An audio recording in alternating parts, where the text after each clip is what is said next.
So Violet Evergarden episode 2 has arrived, and once again, another amazing episode for me. Now, there are some people who watch episode 1 were saying, like, I don't really understand the hype for this isn't really for me, it's not really my cup of tea, and I could totally understand that. If you're not into watching a character pretty much grow into understanding human emotions and working at this job where she's just writing letters, she's a ghostwriter for people who obviously can't read or write their own letters, it makes sense if you're not okay with that type of stuff, and you don't have to watch that, it's perfectly fine. There's so many great anime this season and coming out this year, there's always something to watch, but for me, this is just the type of anime I absolutely adore. And this episode was really well done once again, really kind of going further and further, showing us what this season is going to bring us, which this episode delivers on what I thought it was going to do. But it's just nice to see it in execution, watching our main character, Violet, get thrown into this job she's completely underqualified for. Like, she is qualified for it in the sense of the technical aspect, really learning how to use a typewriter very efficiently, and she just has the technical skills down to a T, but she doesn't have the most important skill, which is more or less understanding humans, and understanding that bluntness isn't necessarily what people want when it comes to their letters. And I just like seeing her thrown into this role where you get to see her just fumbling around with her robotic arm and like changing some gears so she could type better, but she was still a little too loud. It was just nice to see that awkwardness in her kind of setting there, but to see that moment when she actually ghostwrites for someone, and I did see some criticisms for this thing, like, well, one, why didn't they proofread the letter before sending it off? And I would say in the case of the guy or the girl who's getting the letter wrote by Violet, I don't think she can read or write, and also she's paying this person to do it, so I think it's just a matter of paying it and then shipping it off. But also, the other worker who didn't proofread it, I think it's just due to a lack of inexperience. You know, she doesn't actually have the experience to realize that she probably should read it, and maybe they've never had an incident before that where literally their customer was that freaked out. So that's why I think there was no proofreading going on there. But it's just interesting to see Violet because her entire purpose is to understand the words "I love you," which essentially translates to she wants to understand human emotions. She was literally, it looks like, from a very early age. I'm curious if it was something similar to like a Chisei from The Ancient Magus Bride, where she was essentially sold almost like slavery.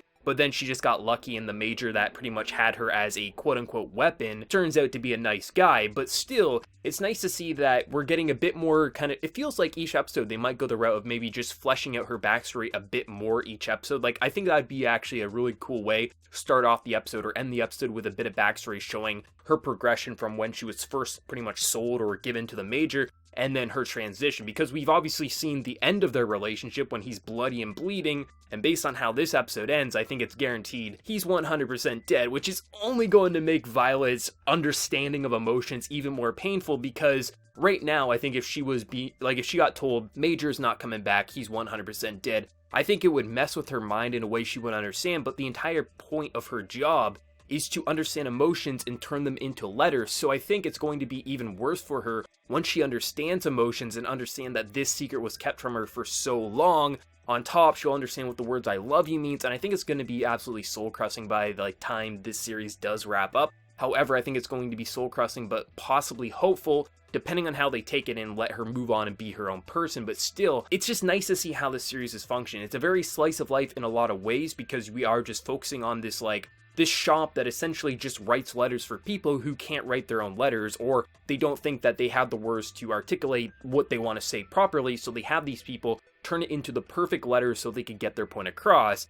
But having someone like Violet who is, well, let's just say she doesn't understand human emotions that well, I think it's just going to be so damn fun. But like I said, I can understand if people don't enjoy this type of storytelling, but for me, this is absolutely what I enjoy. It's some of my favorite type of storytelling for character progression and things like that. And this episode was absolutely better than the first, and I adored the first episode. But one thing I gotta compliment once again is the visual direction for Violet Evergarden. Kyoto Animation going above and beyond. I love the background detail last episode, but this episode was even better than the first. And the first was damn fine to look at, but the background shots, there were so many like floral shots, like all these flowers and all these just beautiful location shots, from rainy day scenes to just bright and sunny. There was a lot of polish in that set design, and I just can't wait to see more of the world that they live in and just more of the locations and just scenic shots, because this was gorgeous to look at. You could probably take a screenshot about 20 times in this episode and get a brand new wallpaper for your computer and absolutely love it. And just overall, just the overall animation and just art direction I think was on point, even better than the first, and I thought the first was phenomenal. I know some people thought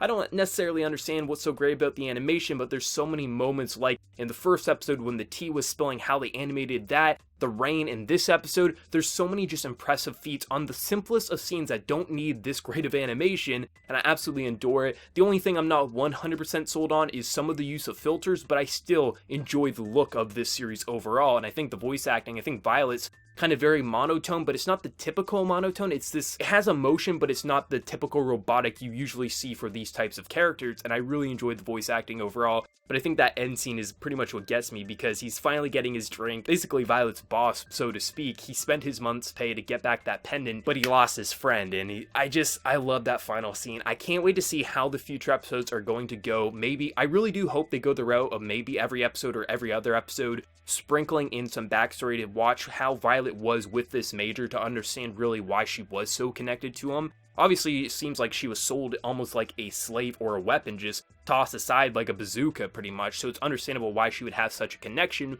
without actually understanding her own emotions. But still, I really look forward to learning more about the two's just story and relationship, but also seeing how Violet is going to grow into this role that she definitely isn't fit for, but she is kind of fit for, and I just can't wait to see more. But let me know your thoughts. What did you think of episode 2? Did you enjoy it like the first, or was this episode just not really your cup of tea? Let me know your thoughts down in that comment section below. And before you leave, smack that like button, share your support. If you're new to the channel, be sure to subscribe. So until next time, everyone, please take care and have a good one.